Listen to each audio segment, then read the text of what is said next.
Selanjutnya kita langsung saja kepada Pak Camat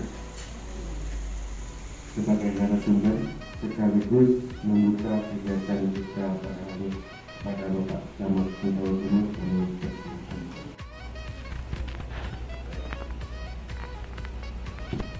Terima kasih pembahasannya. Assalamualaikum warahmatullahi wabarakatuh. Selamat pagi dan salam sejahtera untuk kita semua. Hadirin Kalino, Tuhan yang juga bersinar dan ibadah. Yang saya hormati Bapak Lurah Nyarobong, Bapak saya Ustaz Nyarobong. Yang saya hormati Bapak Ketua DKD Jawa Timur, Bapak Pusparan Nyarobong. Yang saya hormati Bapak Kapitmas Pak Kapitsan. Wah, dan Pak Bapak Kapitmas tapi Pak Bapak Kapitmas belum nyalon presiden ya. Pak Kapitsan ini mau nyalon gitu. Yang saya hormati, saya sayangi, saya banggakan Ibu, Bapak Bupati, tokoh masyarakat, tokoh agama, dan tokoh yang ada di kelurahan. Baik, barangkali saya minta daftar hadir ada. Bukan kok pembinaan. Kita ngobrol bareng-bareng. Pengalaman Bapak. Selamanya saya belum pernah jadi RT. Nah, kalau masalah kurang pengalaman, ya kita akan bilang lupa. Nah, tentunya Bapak RT, tokoh masyarakat ada LPN. LPN itu apa namanya? Masih LPN namanya. Oh, baik. Nah, berarti kita ini lalu negara Pak. Para menteri, ini presiden, wakil presiden dan penasehat ini jumlahnya sendiri Pak, wilayah. Jadi kalau marah-marah kalau itu marah, tapi bukan seperti itu.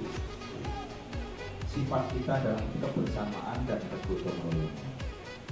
Namun sebelum kita mengupas, mengingatkan kembali apa yang menjadi pekerjaan kita bersama selaku RT dan tokoh masyarakat, bagaimana menumbuh kembangkan wilayah kita ini menjadi sebuah wilayah yang menciptakan kesejahteraan dan cerah dalam artian masyarakat kita terbangun lebih baik, wilayah kita tertata lebih rapi. Kita kilas balik. Kota Singkawang merupakan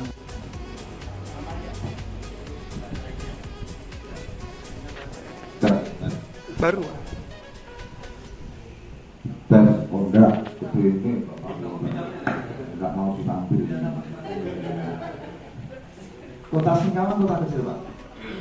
Saya pertama sebelumnya di Kelurahan Mayasoba pindah ke Dinas Pariwisata. Di Dinas Pariwisata itu saya sebagai kasih pemasaran. Kasih pemasaran 1 tahun saya naik jabatan menjadi kepala bidang pemuda dan olahraga. Banyak dulu kita terima artisnya. Artis olahraga.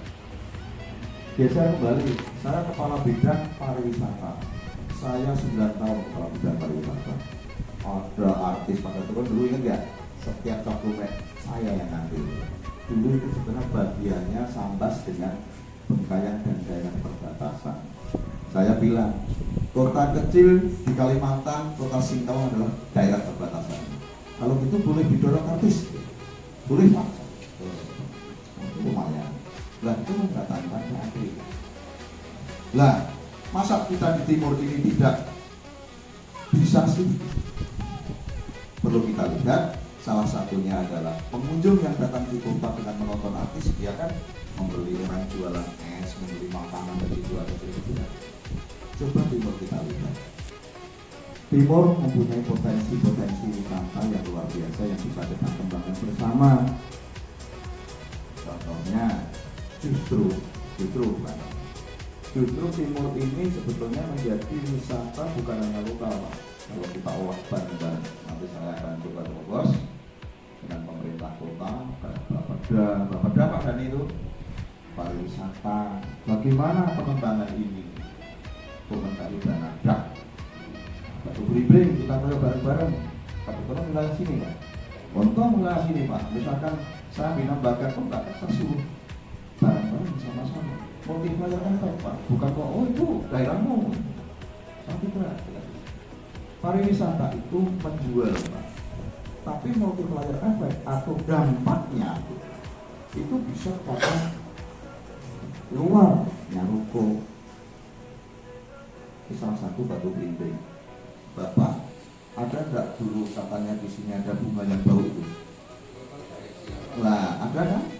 Itu kan tidak semua daerah ada Pak. Yang ada di Gunung Bagat. Kita punya desa wisata di sana.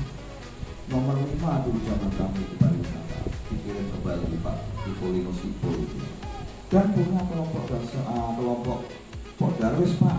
Pok Darwis pertama kali di timur, sekarang kedua kan dengan Pok Darwis yang di Nyambung. Itu sambil Pak, tidak ada istirahat, kita minum sambil ngobrol. Jadi, Pok Darwis nomor 5 juga yang dulu ketuanya Pak Ruki, anaknya Pak Ketua Dewan Pak siapa? Pak Noko. Oh itu hanya 3 Pak Sinawan dulu. Antum yang menuju Pak. Terkenal Sinawan, begitu terkenal masuklah budaya-budaya. Kota Sinawan dulu zaman kita mengolah budaya itu ada 3 yang kita naikkan. Budaya Cakume, budaya Nabayot yang dipakai ini, dan budaya Medangau. Kita sama-sama. Sekarang saya digedor keluarga Pak, tapi ini karena perkelahian dalam keluarga, jadi saya digedor. Bu RT katanya, tolong ke rumah katanya. Adik saya dengan abang saya ke lain, pergi saya di situ. Waduh, bawa parang Pak. Saya seorang perempuan lalu melerai, lalu saya jadi sasaran. Jadi saya pergi ke polsek. Ya sebentar Bu, ya. Sebentarnya sampai pagi pada datang-datang. Ya hal ini juga ada saya sampaikan waktu kami pertemuan di kecamatan sampai bagian nggak tahu lah bagian apa Pak polisinya itu ketemu saya, nanti Bu katanya saya sampaikan dengan atasan gitu. Gitu aja sih Pak. Kisah seperti itu cerita. Oke, jadi ada warga saya yang tinggal di area itu sering bertengkar antara suami istri. Dulu Pak Ipar juga pernah kan kita ke tempatnya. Nah, jadi memang sering bertengkar. Jadi pagi itu istrinya datang ke rumah melaporkan suaminya karena suaminya ini menghancurkan segala peralatan rumah tangga, pisang-pisang semua habis ditebang katanya. Ternyata kemudian siangnya saya ke rumahnya, ketemu dia suami istri, saya suruh duduk, saya tanya permasalahannya apa, kok ngamuk, saya bilang punya suaminya. Dia bilang katanya istri saya ini katanya kena gini. Ternyata kalau kita ambil kesimpulan, suaminya itu cemburu tingkat tinggi. Cemburu tidak jelas. Kemudian saya cara menyelesaikannya, saya kasih dia umurnya tua dari saya kasih nasihat. Saya bilang bapak dan ibu ini saya bilang sudah berkali-kali datang ke saya dengan persoalan masalah yang sama. Jadi saya bilang ini aja, kalau memang saya tidak kalian anggap tidak bisa memberi penyelesaian, kita ke Kapolsek saja saya bilang buat laporan. Tapi dengan konsekuensi apapun nanti keputusannya kalian juga harus menanggung saya bilang. Ternyata mereka tidak berani saya ngajak ke Kapolsek. Jadi saya damaikan, saya kasih imbauan supaya tidaklah terulang lagi hal-hal yang kecil jadi besar karena masalah cemburu yang tidak jelas. Ya puji Tuhan sampai sekarang sih tidak pernah lagi datang ke saya. Ya itu aja sih pengalaman Pak Camat. Kami ya ini membangun Pak, boleh. Jadi untuk Pas ngobrol, karena memang sifatnya baik, jadi bawa anak kecil. Aduh, nggak ngerti. Lah ibu ini lebih baik, lebih cantik dari istrinya. Ada, saya ada juga. Pas rekreasi bareng-bareng juga. Lah ngasih apa? Wah itu di 2 bulan 4 bulan nggak selesai masalah. Nah kayak gini, ini perlu kita harus bisa memberikan pemahaman. Sebetulnya tujuannya baik. Orang itu orang mana nggak tahu. Nah ada ini biasanya di ibu-ibu itu saking cemburunya kali ya. Nah itu tadi Pak contohnya. Ya kayak gini ini memang susah untuk kita lenturkan. Tetapi strategi atau cara Pak RT untuk bisa mematahkan cara berpikir ini bagaimana? Pak RT itu termasuk orang yang berpikir ke depan nih. Itu dan para tokoh. Nah hal-hal yang seperti ini harus ada di cara berpikir bapak-bapak RT. Itu baru orang ke orang. Sekarang hubungan RT dengan dalam dan luar masyarakat. Ada enggak Pak masyarakat dari luar yang pernah membuat gaduh di RT Bapak sehingga apapun terjadi? Selain terus datang bawa cewek anak di lingkungan RT Bapak, ada kan biasanya? Nah, bukan bawa sebenarnya mau sama mau tapi tidak berulang lama.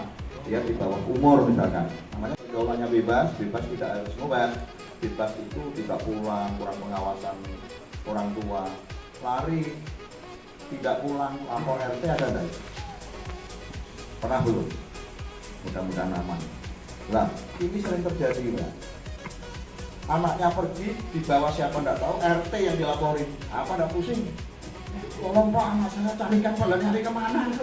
Nah, ini makanya tugas Pak RT, Bu RT memberikan pemahaman terhadap tetangga, warga kita, jaga yang baik anak kita, baik di dalam pergaulan, baik di dalam berperilaku, karena jelas Pak, kalau di sekolah yang jaga sekolah, para guru. Kalau di masyarakat sebetulnya kita sama-sama jaga, di rumah orang tua. Tetapi ya ada kendala memang, saya sendiri ada kendala katanya. Di rumah kita, di luar kan kita nggak tahu nih. Misalkan dia ada sedikit nakal dengan anak tetangga. Orang tua yang satu pembela, nyerang-nyerang. Padahal tadi yang memulai anaknya. Nah ini ada kan yang bela anaknya itu. Nah, ini yang sakit. Bagaimana Pak RT ini membina orang-orang seperti ini? Semestinya kita yang punya anak, kalau anak kita yang kurang baik, kurang etika, kita anak kita. Yang sana juga memberitahu anaknya, tidak boleh nakal, tidak boleh ini dan sebagainya. Ini juga tugas RT loh Pak. Lah, bukan kok membina anak-anak orang di jalan, bukan, memberikan pemahaman terhadap warga-warganya. Pasti tentrem tuh. Terus ada enggak Pak yang tetangga punya ayam telek di teras, tetangga punya babi misalkan makan tanamannya itu sering dilihat tanaman-tanamannya. Karena saya pernah jadi lurah Mayatoba itu, setiap hari itu pasti ada laporan kambing nelek di rumah orang, terus panci diinjak-injak apa gitu kan, terus kayak ini artinya RT itu sampai ke lurah, terus babi yang makan apa itu ya tanaman warga. Itu di Mayatoba zaman saya 2009-2008 itu masih. Nah gimana caranya? Karena pasti orang menjawab itu hewan saya harus apa, nggak mungkin ini saku, saya repot mencarikan makanan yang begitu. Nah bagaimana ini paham yang masyarakat ini tidak bisa mengerti. Itu juga tugas RT banyak Pak. Nah terus saya minta RT yang tepi jalan ini, RT berapa saja? Siapa Pak yang RT menguasai tepi jalan ini? Tunjuk tangan Pak. 1, 2, 3, 4, 5. Saya minta Pak RT bisa memberitahu warga yang depannya itu misalkan ada rumput sampai ke tepi jalan itu, tugasnya orang itu yang punya rumah itu depannya juga ya toh Pak, akhirnya gotong royong kita tunjukkan. Sekarang kita harus perkuat gotong royong Pak. Ini kan kayaknya cuek-cuek ini kita ini, termasuk saya Pak, malas. Ayo kita bantu.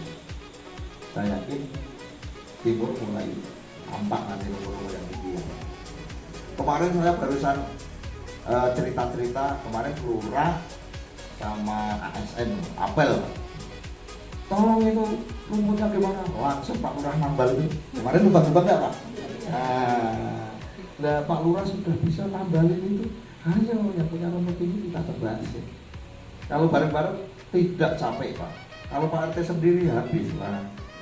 Tugas Pak RT itu mengkoordinir, bukan nebasi beli contoh boleh, tapi ayo Pak RT lebas 1 orang bisa mendatangkan 5 orang Pak. Itu harapan kita dan ini menjadi hal yang biasa. Kalau warga mau tunangan biasanya kan misalnya warga saya yang perempuan, nah, itu kan dari keluarga minta keluarga laki-laki menghadirkan ahli waris saat tunangan. Itu juga kita pasti hadir karena kita sebagai ketua RT setempat pastilah menyaksikan kegiatan yang warga lakukan. Itu salah satunya. Tinggal sekian salah yang lain mungkin boleh menyalahkan yang lain lagi. Silakan. Kita sebagai tokoh hadir kan gitu ya. Nah sekarang kebutuhan warga mengurus apa Pak? Yang sekarang ini yang masih melalui RT, misalkan surat pengantar RT, apa saja? Tidak ada lagi. Itu saja. Baik. Kayaknya nanti setelah ada pelimpahan wewenang Pak Lurah, yang kalau kelurahan ada 13, di kecamatan ada 9, mungkin ada RT yang membantu lurah di dalam pelayanan terhadap apa yang akan kita layani. Karena banyak kemarin itu, salah satu contoh apa yang akan kita layani itu pelayanan surat keterangan kematian, pelayanan surat kelahiran, pelayanan tentang pembuatan waris. Ini ya baru ngomong, terus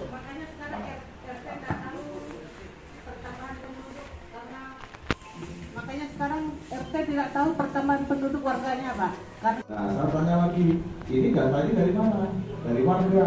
Terus kok bisa tahu jumlah kakak yang ada apa? Jumlah warga kami di Nyarutuk sekian, di Pacitan sekian. Karena kami punya datanya, data dari mana? Kementerian apa? Kependudukan.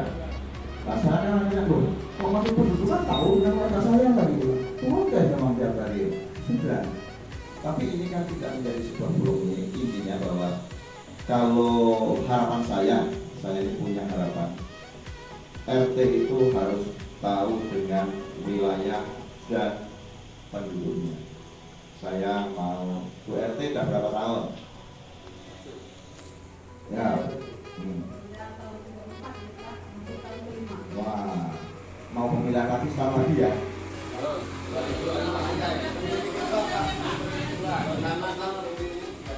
Ah, 5 tahun. Oh, jadi 8 tahun. Saya pemilihan kepala desa. Ya, jadi gini. Jumlah kakak yang Ibu RT berapa Bu? RT 5 ada berapa? saya 71 kakak. Semuanya. Janda ada berapa?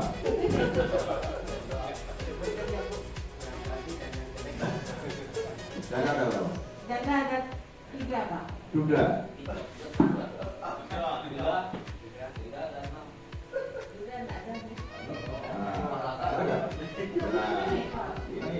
Makanya sebetulnya RT itu yang bisa dibaikan misalnya jumlah kakak, jumlah laki perempuan, jumlah janda, jumlah duda, orang terkaya, orang termiskin, penting Pak. Karena kita hidup itu tidak bisa hidup sendiri. Contoh, ada tidak mau pada bilang mesin saya kaya Pak. Di RT itu ada beberapa yang pas ada kemalangan. Loh, penting Pak. Nah, tapi Pak RT membidik itu gini, mana yang bisa diajak kombinasi. Ada juga saya kaya, tapi begitu berbicara masalah rupiah marah. Jangan, nggak usah dilibatkan. Kan gitu. Ada yang seperti itu. Itu bukan salahnya siapa-siapa. Bagaimana RT punya piawai untuk menyelesaikan masalah tanpa masalah. Pegadian ada di RT, Pak. Ya kan? Nah seperti itu. Banyak kan? Kembali ke ibu tadi, jumlah kakak 71, janda tahu karena ibu perempuan. Begitu juga sebetulnya tahu tapi malu karena pas kita kerja kok ibu tahu, kan bingung nanti kan. Nah, jadi ibu harus tahu atau semua RT harus paham dengan penduduknya. Kalau ada orang yang mendata warga miskin itu lewat RT tidak sekarang, Pak? Nah, jadi gini, tugas RT beratnya bagaimana RT bisa meredam keadaan masyarakat. Tahu kan? Biasanya misalkan ada dapat bantuan masyarakat kita itu pasti diserang, Pak. Tidak mungkin diantar kue. Itu masuk kok saya tidak. Semua dapat ya ini. Serangan-serangan ini. Rata-rata dapat kan? Nah, bagaimana selaku RT bisa memberikan pemahaman orang yang marah seperti itu, warga kita yang sebetulnya membutuhkan, tapi pulang kita sendiri. Ini pesan saya sementara, karena kita tidak bisa memecahkan masalah, Pak. Kalau Pak RT ke Pak Lurah pun pasti bukan saya nunjuk, apalagi ke camat. Camat itu kepanjangannya ada di Pak Lurah. Sebetulnya saya itu tinggal enak, Pak. Ring ramat Lurah 5 itu juga, Pak, saya udah tahu RT ini berapa, nomor berapanya itu global. Layan Pak Lurah RT berapa, jumlah kakak berapa. Makanya kita juga agak kehilangan arah untuk dapat menentukan titik-titik pola di dalam langkah bagaimana apa yang akan kita kembangkan di wilayah itu, karena secara demografi kita tidak punya. Pak Lurah ada tidak demografi? Demografi itu gambaran umum jumlah penduduk, jumlah kakak, jumlah penduduk ada ya. Nah, saya minta dikirim ke kecamatan.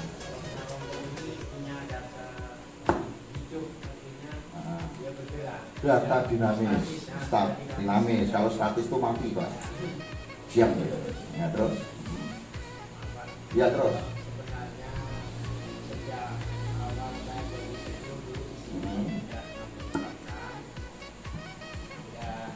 Terapkan, bahkan yang RT yang lama itu punya data buat buku ya, tentang data itu kita meninggal, lahir, pindah, datang, ada semua.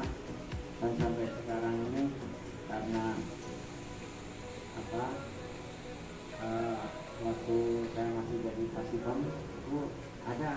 Setelah saya kembali memang agak tersendat, itu pun terkadang saya mengingatkan tolong yang meninggal walaupun Pak RT tidak lapor, kita tahu ditunggu kalau orang ini tidak meninggal, buktinya ada. Dan mohon yang ibu dulu Bapak RT yang pernah memegang buku kecil pernah, misalnya saya mau terbuatan buku satu Pak, jadi nama penduduk tiap hari bawa gitu, kalau ada masalah dibuka. Ya bahkan yang terakhir ini kami punya ini juga buat peta ya, jadi rumah si A itu nampak di peta itu satu ini rumah si A, namanya ada lengkap, sudah ada, masih nggak jelas. Jadi itulah yang kami lakukan. Sebenarnya kami mohon juga dari pihak kecamatan itu, terutama kasih pemerintahan kecamatan itu, tolonglah buat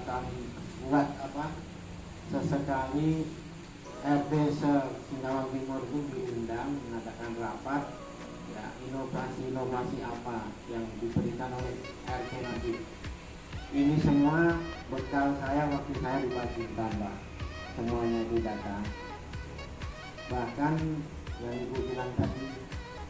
Cuman kalau di sini memang kami masih minta dari RT harus ada surat keterangan dari sini. Kalaupun orang miskin tapi dia kaya, memang itu pun kita buatkan, suruh buat surat pernyataan sendiri, Mak. Itu soalnya suatu saat kita betul, nah itu kita udah punya data dan itu ditempel ke surat pernyataan miskin. Yang kaya ngaku miskin tadi, yang banyak sih ada sih apa, anaknya kuliah padahal kita dia 1 bulan bisa 6 juta, yang ngakunya hanya 1,5. Nah itu kan udah mendoakan sendiri sebenarnya, itu urusan dia, tak masalah. Yang jelas Pak, dengan adanya kebijakan pemerintah pusat terlibat ke kita ini, sebenarnya apapun kejadian itu Bapak RT inilah yang tahu. Sekarang kalau begini langsung kecapil, orang Taiwan pun bisa masuk, bisa dibuatkan, karena kita bersyukur tidak akan terlibat kalau ada masalah. Yang jelas pernah selama saya dulu di Pacitan pernah 2 kali didatangi oleh Intel, Pak. Nah itu yang, tapi kita punya data bahwa orang ini bukan warga kita. Itu mungkin ya oknum-oknum, maaf ngomong, caluknya apa yang berbuat seperti itu ketahuan. Yang kebanyakan seperti itu yang atas itu. Nah itu kalau kita belum ada orang tua ini memang luar biasa, itu yang masalah apa pemanggilan dan sebagainya. Kalau kita jarang kita ya tidak pernah, hampir tidak pernah. Kalau di Pacitan pernah 2 kali dan memang ketangkap, dan itu bukan perbuatan Pak RT ataupun kelurahan, karena itulah tadi bisanya langsung dia memastikan apa, dulu kan masih ada kakak bisa itu numpang kakak orang dan sebagainya dia. Kalau kita semuanya melalui RT mungkin tidak akan bisa ya, kecuali cerita ke kita. Yang sayangnya capil selama ini tidak pernah memberi kita. Kalau kita tidak, nah tembusan yang tadi bilang kita seharusnya itu sebenarnya capil seperti itu. Kita kan tidak mungkin mau nagih terus 4 bulan ini berapa yang pindah, yang lahir pun kita tidak tahu. Nah, kita paling-paling minta ke puskesmas. Kalau seandainya yang lahir dibantu oleh dukun kan tidak tercover di kita. Nah itu pun menjadi masalah, karena kepiawaiannya Pak Martin, biasa Pak Martin kita melakukan Pak Bu, oh ini punya anak lahir ini namanya ini, walaupun tidak melalui pelapor itu keluarganya maupun dari Bapak Ibu RT. Nah, mungkin ini saja yang dapat saya sampaikan. Yang jelas kembali pernah juga kita menanyakan tapi mengapa tidak dikembalikan seperti dulu. Jadi ibu hamil itu apa, tanggung jawabnya seluruh gitu loh. Selamatkanlah ibu dan anaknya, ini nyawa dan ini tanggung jawab bersama. Lah membuat terobosan-terobosan yang seperti ini memang perlu waktu, kita perlu waktu. Tapi kalau ini sudah berjalan dengan baik, masyarakat itu udah woi tolong mau melahirkan gimana? Dulu waktu 2008-2009 tuh kami punya kelompok apa gitu loh Pak, dari Sendang itu ada yang sampai dipikul tuh. Nah, untuk bawa di puskesmasnya di sini kan. Ditolak-tolak. Dulu namanya Jamkes Mas ya. Ngamuk saya, kamu tolong dulu, ditolong akhirnya. RT kemudian kelurahan kecamatan untuk membuat rencana tata ruang wilayah. Rencana tata tertentu kan yang lalu diklaim ini tidak ada jalan, padahal dari zaman dahulu karena itu adalah jalan. Nah seandainya dibuat rencana tata ruang wilayah ini tidak akan terjadi.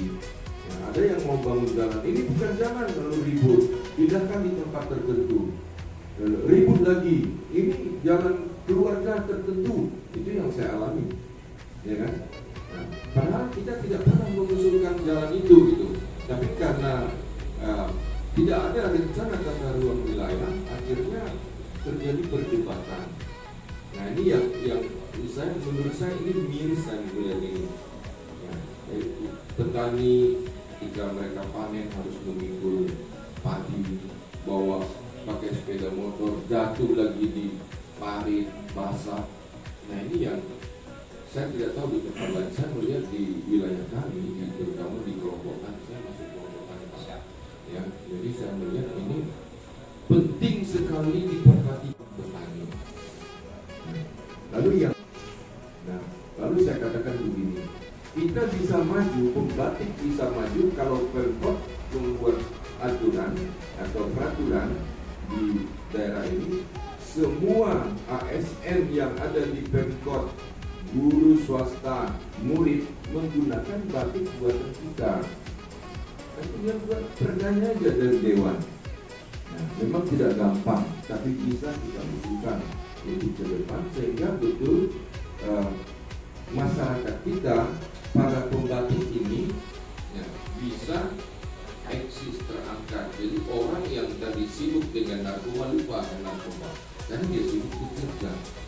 Ya, karena hal ini saya melihat ya, dagangan dengan narkoba ya, di tempat kita ini lumayan Pak perkembangannya. Ya, ya saya tidak ada bukti, ya saya tidak ada bukti, tapi yang tahu Bapak kan.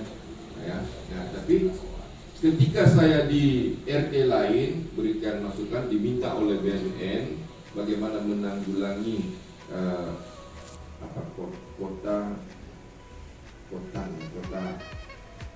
atau anti narkoba, tanggap narkoba.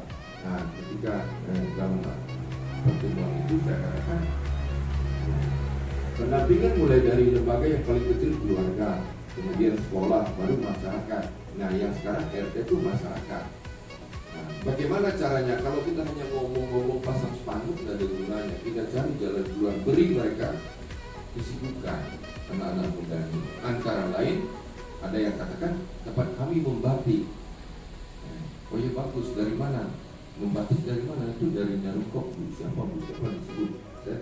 Saya tahu juga, cuman saya diam aja. Nanti kalau memang diperlukan akan saya katakan kepada Pak Lurah Nyarukok bahwa kita minta dan Pak Camat juga, nanti Dewan juga, ya kita kerjasama. Dewan kita ini ada berapa orang yang dari timur ini kan, ada timur dan juga utara kan, gabung ya kan.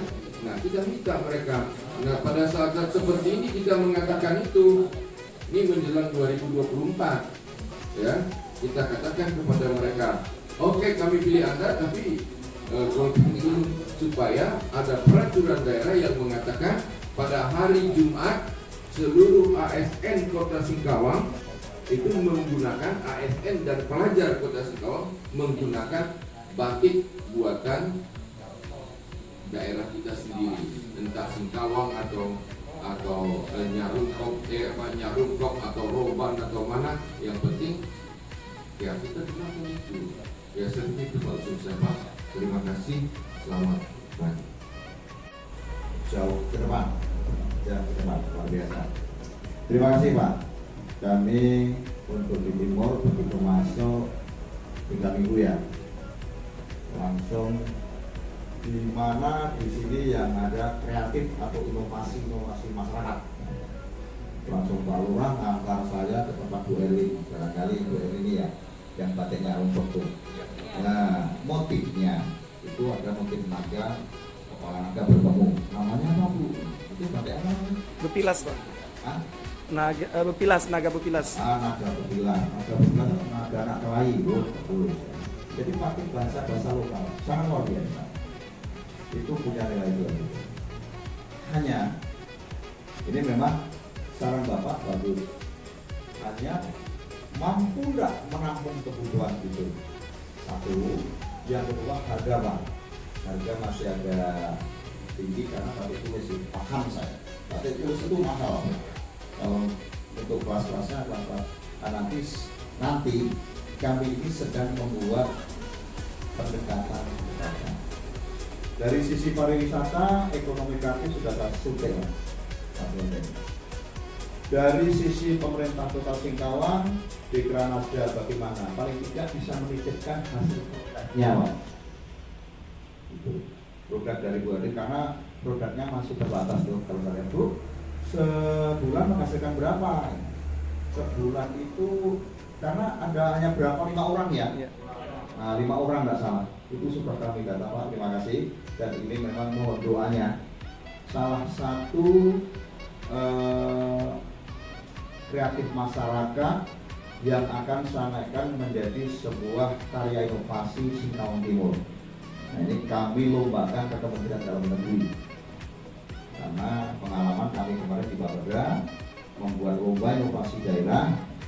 Nah, ini akan kami siapkan juga, coba mudah-mudahan ikut tampil sehingga dengan kita selalu muncul akan dikenal orang. Kan itu dulu Pak, itu dulu memang pelan-pelan. Harapan Bapak itu sama dengan harapan saya. Tapi itu tadi muatannya tidak akan mampu beliau menyiapkan kebutuhan. Satu, yang kedua harga masih belum bisa dijangkau, terlalu tinggi karena batik tulis. Bukan salah harganya nih, Bapak menulis gambar nagri pakai tangan. Kecuali yang ini Pak, yang batik yang jerok satu lembar, jerok satu lembar 80.000, 75.000. UL itu paling murah 450 tot, 150 gitu lah. Tapi itu layak Pak. Harus kok. Harus. Saya orang Jogja. Tiga orang batik, kamu batik. Harus. Layak, bagus sekali. Dan mempunyai khas nama. Nah ini sedang akan kami urus juga. Hatinya Pak, hak kekayaan intelektualnya, supaya hasil Bu Erwin dan CS ini tidak diserobot orang. Contoh maksudnya lagu yang main angklung dikuasai Malaysia karena kita tidak hakikat. Orang kita yang buat, mosok dia yang mengandung kuda lumping ya, mosok reok, mosok sana. Reok itu jelas orang Ponorogo, jelas nggak jatuhnya. Nah ternyata di Malaysia sana, saya kan dulu di pariwisata sampai pemasaran di sana Pak. Itu ternyata banyak orang Jawa yang nggak balik ya. Ada kampung Surabaya, kampung Semarang gitu. Terus ada Prabowo gitu. Jadi pantas dia bisa membeli dan main angklung pun dia mulai gitu. Saya sampai bilang ke Pak dulu kan, tapi angklungnya beli dari angkang yang Jawa Barat itu. Nagakan ya di pasar Satok itu semua produk-produk Bandungan dibawa ke sana, produk Indonesia Pak. Ini produk dari Indonesia, enggak jadi beli. Yang pasar Satok itu pasar yang buka setiap hari ya, satu datang. Kita sekarang masih yang ramai itu. Ya hanya kayak itu bisa dikunjungi kita sampai berdiri-diri. Nah, pasti Badak Jawa kita tidak membuat pasar kemis. Nah, kan ada itu Pak, pasar rakyat. Nah, pasar kemis, setiap hari kemis orang berjualan namanya burung, ayam, durian, lengkeng, pokoknya semua macam yang ada jual di situ. Orang yang tidak terpaksa orang luar daerah Pak, di suara pasar ramai. Ini sedang saya konsep nih Pak Lurahnya ini nunggu dan masih BLT. Yang sana pasar kemis, yang kita Batu Burimin sama Bu Erwin jualan. Kemarin ada Bu Erwin itu setiap ada tamu Pak, saya panggil menampilkan batiknya. Sama warga lingkungan itu ada rebung, ya kan? Daun ubi, jeruk, orang kaling, habis Pak. Ya kami baru bisa bantu itu. Karena gini modelnya saya Pak. Orang rame, berapa Bu? Nih, beli. Belakang sana dibeli Pak. Saya itu bawa pembeli di belakangnya ada nama nih. Beli habis. Hanya itu yang bisa. Batiknya masih belum. Wah ini apa ya? Saya sedang ngobrol-ngobrol sama Ketua Dekranasda. Tas memang Pak. Tas lagi. Terima kasih. Ini salah satu yang akan kami angkat. Dan kemarin juga masih ada beberapa kebutuhan untuk mengembangkan di dalam menciptakan atau mencetak batik ini dengan alat-alatnya, karena masih alat kadarnya Pak, wajan masih manual, terus alat itu masih manual. Nah kemarin coba dibuat rincian, kita buat usulan harus seperti itu. Terus gerai, sudah membuat gerai di rumahnya. Nah, tapi saya kemarin karena saya tidak bantu, bisa nggak yang untuk gantung hasil itu agak tinggi? Enggak Pak. Nah ini kalau untuk hasil yang pas membatik, ya tidak boleh. Hasilnya yang sudah jadi harusnya tinggi, jadi orang lihat lah. Terima kasih Pak. Itu kalau sampai produknya bisa mencukupi pegawai saja, mungkin di arah pegawai Pak. Itu pun mungkin kepala dinas pakai, nggak bisa Pak sampai ke sekap. Mahal, tapi layak untuk dipakai hari ini misalkan. Kalau kepala dinas yang masuk kan kita nggak pakai. Ya itu nanti kita coba. Nah, apalagi ini Pak RT ini suka lambat karena ngurusi batunya. Nah, Pak RT ada masukan saran? Saya hanya ingin membicarakan masalah pariwisata batu belimbing karena saya maaf mungkin ini salah Pak, karena saya dengar informasi warga yang boleh berjualan itu warga yang aktif di dalam pariwisata batu belimbing. Jadi seandainya yang tidak aktif, saya dengar tidak diperbolehkan jualan. Maaf, seandainya salah ya. Jadi itu ada laporan dari warga dari satu juga dia jualan kita tidak diperbolehkan. Jadi seandainya pariwisata itu untuk memajukan ekonomi masyarakat. Jadi kalau masyarakat yang tidak aktif tidak boleh berjualan, jadi yang bisa memajukan ekonomi dia yang aktif itu aja, tidak untuk lingkungan sekitarnya. Itu saja. Terima kasih. Langsung jawab ya Pak. Assalamualaikum warahmatullahi wabarakatuh. Jadi pertanyaan dari saudara saya RT 8 yang boleh berjualan di batu belimbing hanya anggota saja, itu dinyatakan sementara ini betul. Karena Bapak Kepala Dinas Pariwisata hanya akan membuat 10 kios. Salah satunya oleh Ketua Kopdawis diberikan kios salah satunya untuk batiknya rokok. Jadi 9 yang diberikan kepada anggota yang aktif. Di situ, itu aja sementara. Cuma yang saya ingin tanyakan dengan Pak Camat langsung, karena kalau Pak Lurah sudah tahu, itu ada jalan batu belimbing Pak. Tapi ternyata karena tanahnya dangkal. Karena dulu bukan dangkal yang beli, masih punya Pak Adra, itu dibuat jalan oleh pemerintah aspal sampai ke sana. Tetapi setelah dibeli itu nanti bagaimana? Tapi masih saya ajukan jalan batu belimbing sepanjang 250 meter persegi itu masih kami ajukan. Karena jalannya masih jalan tanah yang boleh campur tanah itu Pak, sudah rusak, ya kita ajukan kembali. Nah untuk selanjutnya macam mana Pak? Terima kasih. 100 sekian meter persegi itu lebar tidak? Ya kan? Nah, saya itu di pariwisata masuk dulu, Bapak belum. Makanya kalau saya masuk gratis ya Pak. Ada itu. Nah, tuh, itu coba nanti saya tanyakan ya. Kalau nggak salah di bawah itu, yang di bawah ada tanda-tanda. Baik. Nah, ini masukan bagus-bagus ya. Yang satu untuk Bu Eri tadi, karena saya memang minta ini adalah sounding, dikenal orang dulu Pak. Dikenal orang dulu, kalau sudah dikenal, Pak itu kan bagus, online dan segala macam cara penjualan. Tapi kalau belum dikenal, memang ada apapun ya Pak, apapun kita. Tapi kalau sudah dikenal, bakso kepala kerak masuk di tebas tuh Pak, jalannya itu becek ini. Walah saya pun ikut bakso apa itu yang satu mangkok baksonya itu. Malah jadi begitu masuk makan keluar laparan juga. Iya tapi dulu. Nah itu maksud kita punya daya tarik. Kalau sudah punya daya tarik kan, itu Ibu. Contohnya Ibu kalau Ibu punya anak gadis kan, yang anaknya Bu RT yang itu, wow, orang Sungai Dam datang Bu. Nah bagaimana mempromosikan? Itu Pak sebenarnya. Ada bakso apa gitu tadi? Sama dulu. Jauhnya itu, tapi memang beda. Satu mangkok itu bakso belum gitu. Ya apa gitu. Lah itu. Terus bakso yang pakai satu Selain kalau kafe itu pesan dulu tuh harganya lumayan 50.000 waktu itu, sekarang itu 70.000. Baik, ada tambahan Pak? Saya tutup di 10:30 karena hari Jumat. Oh silakan. Perkenalan Kak, saya perkenalkan dengan Pak Camat saja, yang lain tidak kenal. Oh siap. Jadi perkenalkan, saya Ketua RT 13, nama saya Honorius.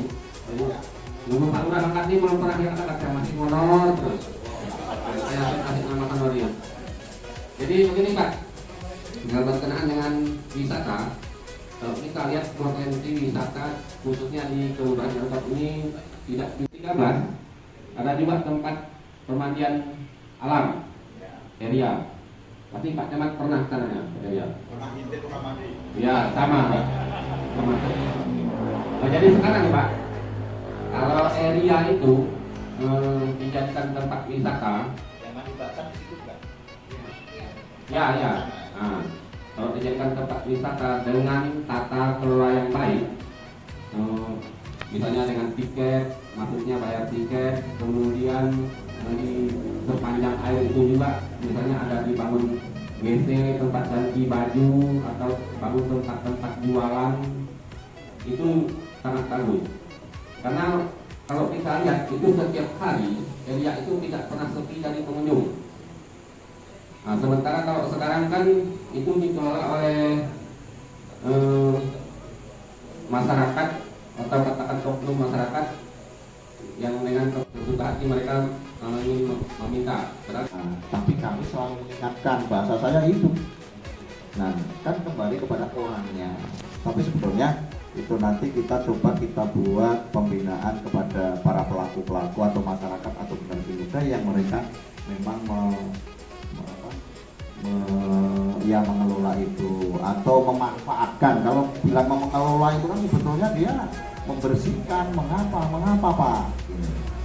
Kembali kepada area Pak Honor, kapan-kapan diangkat RT kok Honor terus ya. Jadi Pak Honorius ini bagus, ini sebagai pola pengembangan kekayaan pada wisata di daerah sekitar. Tapi benar arahnya perlu dibentuk atau dikelola dengan baik. Nah, untuk mengelola dengan baik dengan pola kemandirian di masyarakat yang saya ketahui setelah saya keluar dari Dinas Pariwisata, yaitu dibentuknya kelompok-kelompok, kalau sekarang ini namanya POKDARWIS. Nah, kelompok sadar wisata itu semestinya tidak hanya dibentuk, sudah pernah diberi pelatihan Sabta Pesona Pak. Lah, Sabta Pesona itu berat, ada 7 ya. Nah, apa pertama Pak? Belum ikut Pak.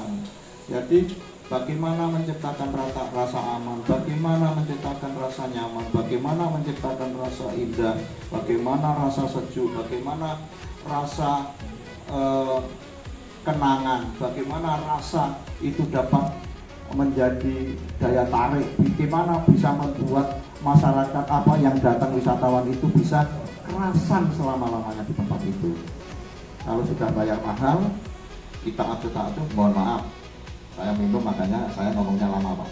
Lah kan susah kalau yang jaga ini, takut orang Pak. Nah ini saya masuk Angmo itu, pagi-pagi waktu nengok pembangunan jembatan yang dari Pak Melon jatuh, kayaknya itu kok bau minuman, mohon maaf nih.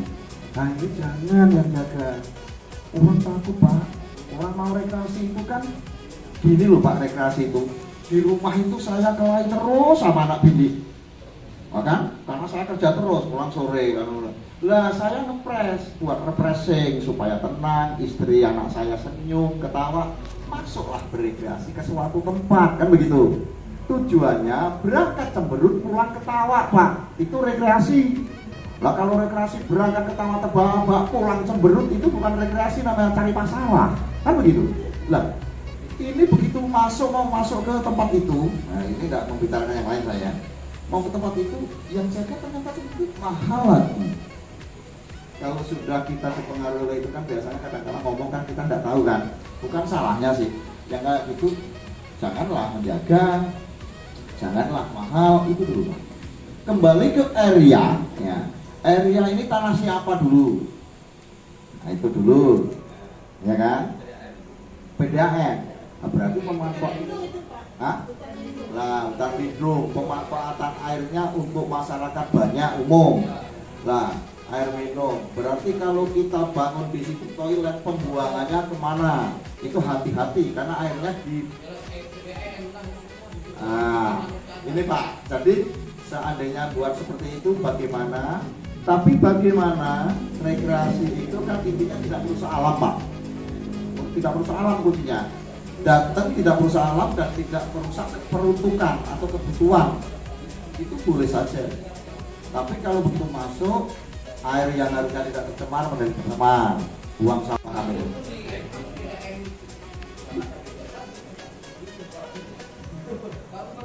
Yang sadar wisata itu nampak Pak masyarakatnya. Ada orang luar itu, kita tidak sombong Pak, tidak acuh, senyum Pak. Walaupun dia hanya pakai kaos yang bolong-bolong, kita nggak kenal orang luar.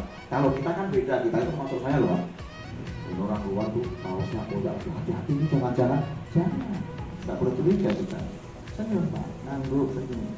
Dia sudah begini dalam hatinya, wah memang orang sini ramah-ramah. Itu Pak, ramah dulu yang kita. Senyum adalah modal. Nggak rugi Pak kita senyum, mau bibir dikasih yang kuasa. Malah awet muda nih. Nah, senyum. Contoh di Bali, saya di Bali itu sering Pak dulu di pariwisata itu setahun itu 4-5 kali kan. Nyewa motor masuk gang tuh.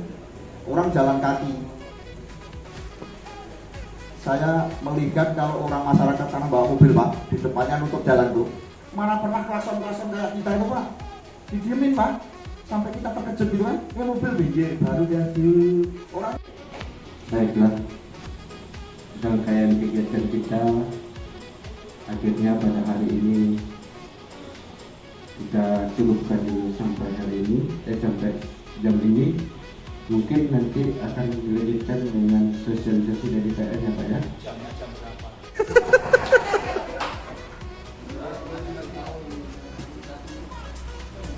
Itu saja Pak. Akhirnya Pak Camat izin. Terima kasih kepada Pak Camat, Pak Lurah, Pak Babinsa, Babinsa, serta Bapak Ibu RT, tokoh masyarakat, tokoh agama. Kegiatan kita untuk hari ini kita istirahat dulu. Nanti akan kita lanjutkan mendengarkan sosialisasi dari PLN jam 1. Kita sepakati jam 1 supaya makin cepat makin baik, supaya cepat pulang. Di sini ada yang Pak siap. Kami segenap RT dan tokoh masyarakat Kelurahan Ronggo siap mendukung program pemerintah yang Ronggo bisa Singkawang hebat. Mantap.